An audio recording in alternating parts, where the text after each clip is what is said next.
All right, joining us today on Pirate Radio Live, former ECU great, now doing big things in the real world. But man, we're going to have a lot of fun each week talking football and life with Aundrae Allison. He joins us on the program. Aundrae, how you doing, man?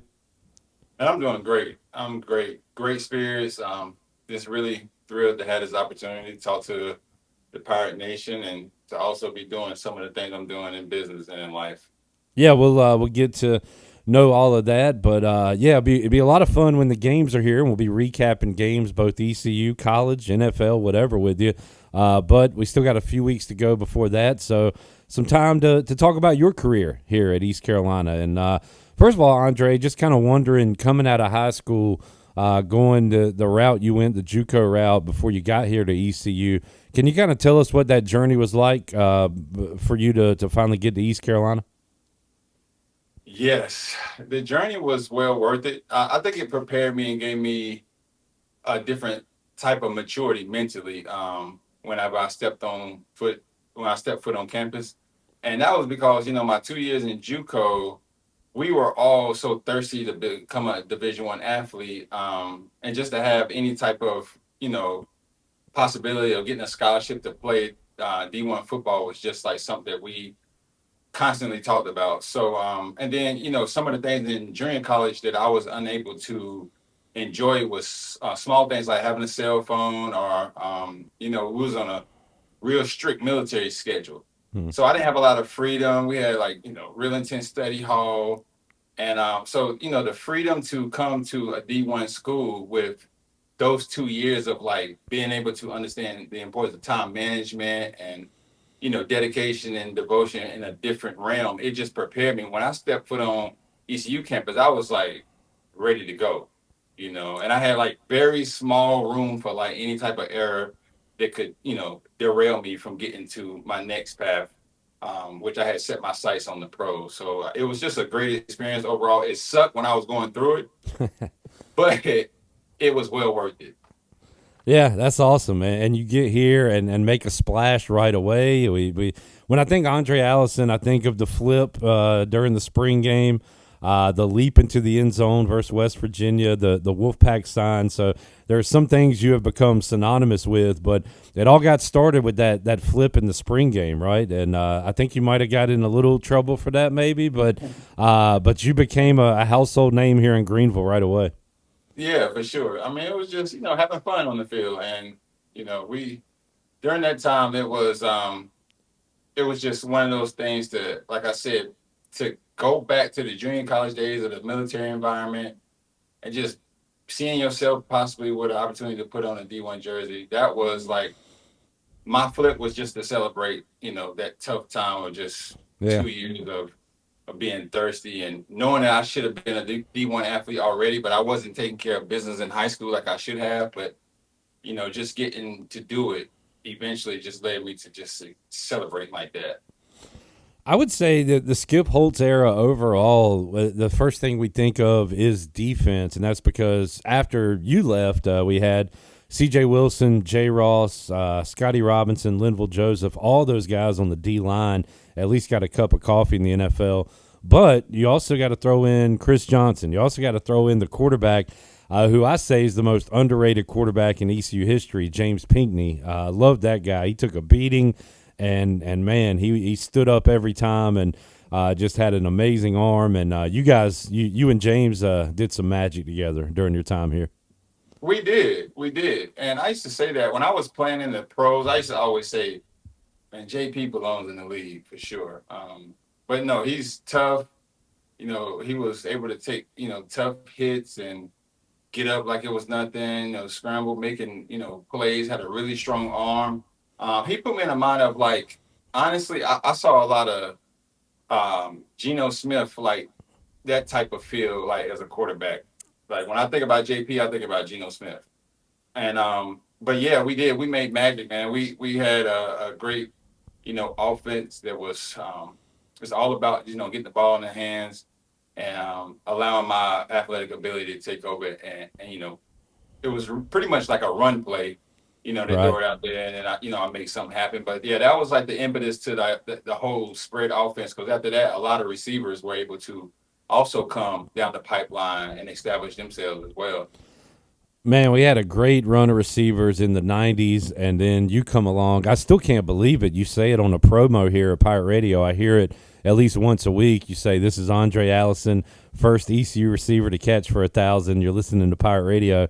And every time I hear that, I'm like, man, I can't believe that it took that long to have a 1,000-yard receiver. But you got to take a lot of pride in that because, as you said, after you came Dwayne Harris, Justin Hardy, Zay Jones, Isaiah Winstead, C.J. Jones. We've had Lance Lewis who came in and yeah, fantastic. So like we've had a lot of guys do it since you, but yeah, there's only one that's the first, right?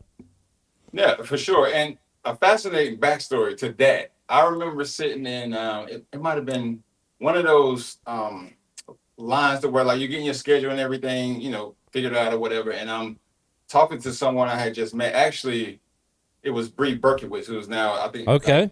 affiliated with Penn State, and we didn't know each other, but we're talking. It was other athletes in there, and I said it out loud, and people thought I was crazy. I was like, "I'm gonna catch for 1,000. I'm going to the league." And it was like, Aundrae, people don't catch for 1,000. Even on the bus, like some of my teammates, they were like linebackers and stuff, like Quentin Cotton. And was like, man, like, you're not catching for 1,000.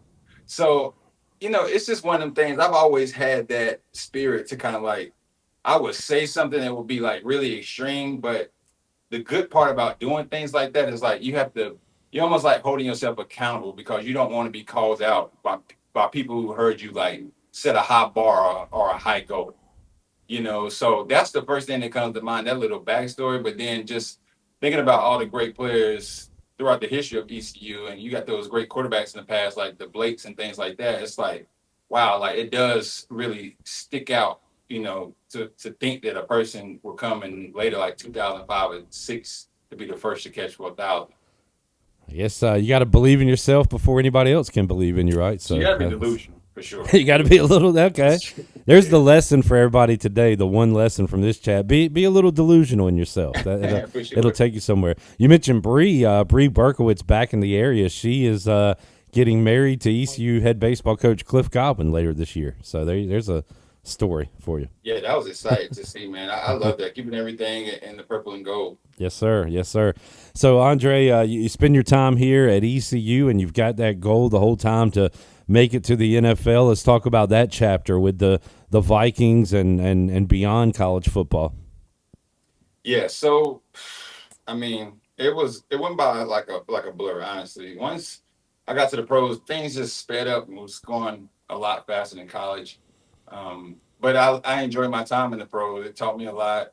I was able to see great talent and be fans of some of the people that you grow up playing video games. Right. See them in real life, and you're just like, wow, like that's amazing. But yeah, my time in the league. Obviously, me being a competitive person that I am, I would love to have been in the league for 10 plus years. But I had my opportunities. And I was able to, put a placeholder in history with the Vikings when I returned that kick for 106. It was the longest play in the history until Percy Harvin came and broke that record by a yard. And, those things like that, and just building those type of relationships with players I still keep in contact with, and having a close connection to the Vikings organization still to the day. I'm just happy and proud just to have those type of things as doors and avenues that help me propel to the next stages of life for me. That's awesome, man. And another guy we talk to every week here is Justin Hardy, who was a great at East Carolina, got drafted by the Falcons, played in the league 4 years or so, and has since become – I don't know if he's quite a Hall of Famer in Canada yet, but he was the leading receiver last year. He's up there again this year, had a touchdown and a win the other night, and he's still playing. I was just curious, Aundrae, after the NFL, did you play in any other pro leagues around? I did. I was playing. It was like a Virginia league that they had. I don't remember what the name of it is. It dissolved. Right. I did play for about 3-4 months. And then after that, I was totally fine with the transition side of things. Right. One thing that I always kept pride in was I always like kept the identity of like I'm Aundrae, like my mom's and dad's son, before all of the other labels. Like I just happened to play football. And I never wanted to have that feeling of like losing my whole sense of identity through sports or any other title that could be given to me. So yeah, when I played in that league, it was fun because I had Coach Marty Schottenheimer, Oh wow. and man, he's legendary, man. I'll never forget some of the motivational things that he would say before game. It was sort of like Lou Holtz type of feel. Yeah. And then when I was on the Jets, his son was the old coordinator. That's the head coach of the Cowboys right now. Right. So it was a great experience. I got to be around, like that legendary coach, like I said, Marty, and that was an aha moment. Like, wow, like this is the guy who's the Chargers and KC and responsible for this style. It was a great experience for me. Spent 1 year with my Washington Redskins, and then Daniel Snyder fired him after an 8-8 season. Shouldn't have fired him. I know, I remember But that. anyway, because they brought in Steve Spurrier, which I could talk about my Washington team forever, and I'm not going to do that. So we'll move on. Andre, you mentioned coaches. We have Greg Hudson on every week. You ever mix it? Coach Hud he would probably call you a freakazoid. That's what he calls the elite of the elite. But did you have any mix-ups with the defensive coordinator of the Pirates during your time at ECU? No, I mean outside of the healthy challenges that him and I or Coach Hud would do with CJ, as far as like outperforming, their top player on offense, that Right. was that, and just I mean, Coach Hud is a big dog. Like his history and his whole tenure as a coach and his playing days as well. He's a legend. So I was just so happy to be around someone like him because he almost was like a head coach as well as Skip Holtz, but just in a different way. But he just made the whole defense kind of like have that swag and that energy and that confidence and just that dog. So I love Coach Hud. Like Coach Hud is one of my favorite coaches that I've ever been around. While we're talking coaches, we have Bryce Williams on, a former ECU tight end. He said Donnie Kirkpatrick, and I know Donnie K is this like funny guy that I ain't never seen him get mad. I heard he can get in your face and get mad. Bryce said he never got in Justin Hardy's face because Hardy was the golden child who always did right. But how about old Donnie K back in the day being a receivers coach? Did he ever get on you? Yeah, he would get on me a lot because I would doze off in like a meeting at a school. And he would, tear into me and be calling me out. But I like that because it's like I'm the star receiver, and if he didn't hold me accountable, the receiver room and look at it like, well, you don't say nothing to Dre, so I'm all good with that. Like I feel like when you're in a position like that, that comes with it. Yeah. Like if you're gonna be the lead dog, you gotta be able to take the yin and the yang. But yeah, Coach, you get Coach K mad, he will say some crazy stuff. And then like, anytime, it was all from like love, like for him to like uplift you and inspire you. Like, no, you better than that. But he'd dig into you for sure. I developed a pretty good relationship with Philip Henry. I just started interviewing him, and then after he left, he would come on my show. We talked quite a bit, and he was a really cool dude. But really seemed like y'all had. I know the coaches, man. That the coaches had a great family atmosphere together and really got along. Seemed like you players did as well. It was a pretty good family environment during that time, during the Skip era, and during the time you were here, Andre. Would you say that was the case? Absolutely. That definitely was the case. And me and Phil, we still talk every day, literally like on a group chat with other Good. Yeah. players. Yeah. So no, you're absolutely right about that. And that's what made that season so special.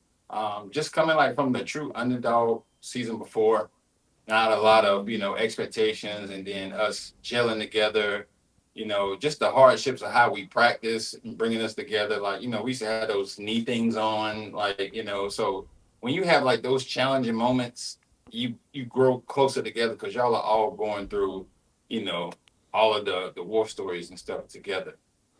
Let me ask you about this. I just thought about this. This is it's uncomfortable to ask you, but it's part of when I hear Andre Allison. Another thing that comes up is you in the bowl game. People say you had the NFL on your mind and not that bowl game. So I'd like for you to address that if you don't mind. That and I don't know where that came from. I've never subscribed to it, but I have heard that, Andre, that people like question you in the bowl game against USF. Do you know what I'm talking about at all? Oh, absolutely. Okay. Okay, we're talking. You're sitting where you are. I'm sitting where I am. this is my business. My wife and I, we put this together 4 years ago, turned it into a franchise. We got multiple locations open.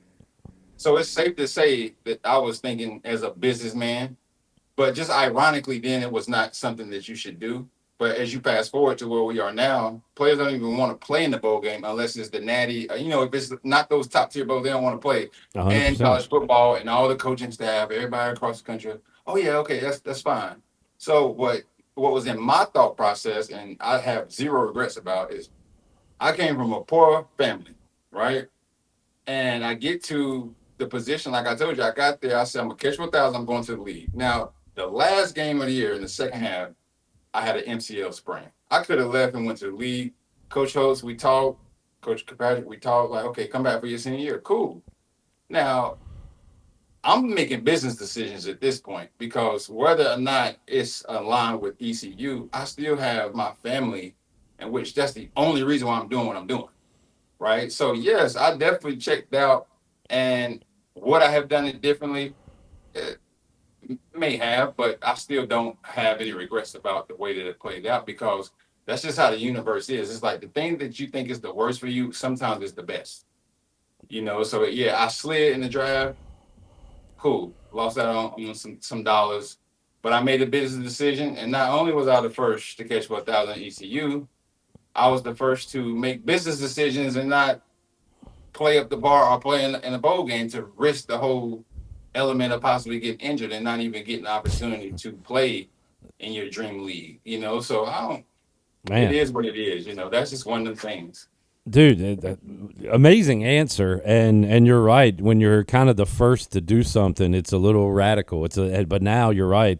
Everybody does it. So I appreciate Yes. you answering that the way you did, and who's going to say you made the wrong choice where you are today? So yeah, Well, that's and awesome. that's the thing. That's the maturity. That's the beauty of life because hindsight is always 2020. But you get rewarded by taking action, and you get rewarded by being able to stand strong in your own conviction. Like I know I made the right decision. The people who say I did make the right decision, well, that's because they were also in on possibly getting rewarded, Right. for me taking the other route. So it's fine. It's like, okay, at the end of the day, it happened. And I just want people just to know that. Like you can make decisions in life and recover from it. It's not the end all be all, But so many players and athletes allow stuff like that to just continuously linger over them so they can't take the next step because that is so big. But you gotta like look at it from a standpoint of like, is it big like because of how I see it, or is it big because of how someone else is seeing it and interpreting it? You know what I'm saying? So it's like at the end of the day, Coach K still coach. He still coached years afterwards. Coach Hopes them still coaching. Nobody like lost that from nothing. Like it's not gonna do anything to you. Yeah, and a lot of times too, it seems like, well, what are his teammates going to say? Well, a lot of those guys, they're your buddies and want the best for you, right? So a lot of times they're going to say, hey, man, do what you got to do. But I don't want to put words in anybody's mouth, but No, for sure. Like you said, when you're the first one, when you're a trailblazer, yeah, you walk in that door, you're gonna take all the arrows. And it was the yeah, same thing. What's funny is in the pros. This is the first year I got in. It was like the first time when Nike was doing customized colored cleats. So going into training camp, I had at least 15 pairs of customized biking cleats. And Coach Childress, the head coach of the town, was livid. You can't do that because you can only wear like black, white, and purple. oh, I had geez, yeah, all yellow, all purple. It was crazy. And then I started getting paid by my teammates to customize their cleats. And so you fast forward, all you see is custom cleats. yeah, You know what I'm saying? So it's like it's one of them things. That's why I knew transitioning into business, I was okay with that. Because I know what comes with the business things like you're betting on yourself, right? And you are okay with putting out fires every day. Right? And then the innovation side, being ahead of the curve, knowing what your competitors are doing, and being ahead of that. That's pretty much the summary of business. And I was really excited and stoked about having the opportunity to do business. So man. that's why I am right now. You were living in the future, man. That's awesome. Yeah. All right, we're up against it, Andre, and we're going to talk every week. So we got plenty to discuss. But let's tell folks what you're doing today. Tell us about you and your wife's business and everything you got going on. Yeah, so Dotherma Wellness and Recovery, it is a studio. It's a business that hyper focuses on ways to bring your body and mind back to its normal state. So we have modalities and therapies like infrared sauna, red light therapy. Um, we have compression therapy, which is Normatec compression. We have contrast therapy where you're in the sauna and then you contrast that with a cold plunge at like 45, 50 degrees. And then we have fat freezing. And then on top of that, those are our core services. And then we have a medical side of things that are just like the additional specialty services where we're able to do any type of medical prescriptions from several of our compounded pharmacy accounts that we have. We're able to do lab work because we have a medical director and a staff up under him that allows us to tap into that side of wellness. And yeah, we started it 4 years ago as a way to have something here in the Northern Charlotte area for athletes. We were targeting athletes to come and get their legs back or get their body back because sports is really serious here in the South Charlotte and Northern Charlotte area, but Northern Yeah. Charlotte didn't have anything. And I was taking my son at the time, who I had out of high school. I was taking him to a similar practice in South Charlotte, but it was just the time was like 45 minutes there and 45 minutes back. And so we started this. We was targeting athletes, and it's years and years of just research and development. We put a business model together that is consistent. Runs on its own. We're always still making tweaks, but last June 27th, we became a nationwide franchise. Wow. And yeah, that was my birthday present to myself. My birthday was 2 days before, and then we have one that's about to open in Wilmington, and then we have several pending for the South Charlotte area. So it's a really a blessing, and I always say like luck favors those who like take action because we didn't have a clue about anything in this business. We was just like, well, let's put one there, fresh out of the pandemic. Yeah, so we're Man. lucky and blessed for sure. That's awesome, man. And boy, a great chat today. I don't know how we're going to top this one, but we'll figure it out, Andre, because we'll do it every Monday with you here on Pirate Radio Live. Appreciate you joining us. Appreciate your candidness, man. That was a lot of fun. We'll do it again next week. How about that? No, I'm looking forward to it. Looking forward to it. Let's keep this thing going.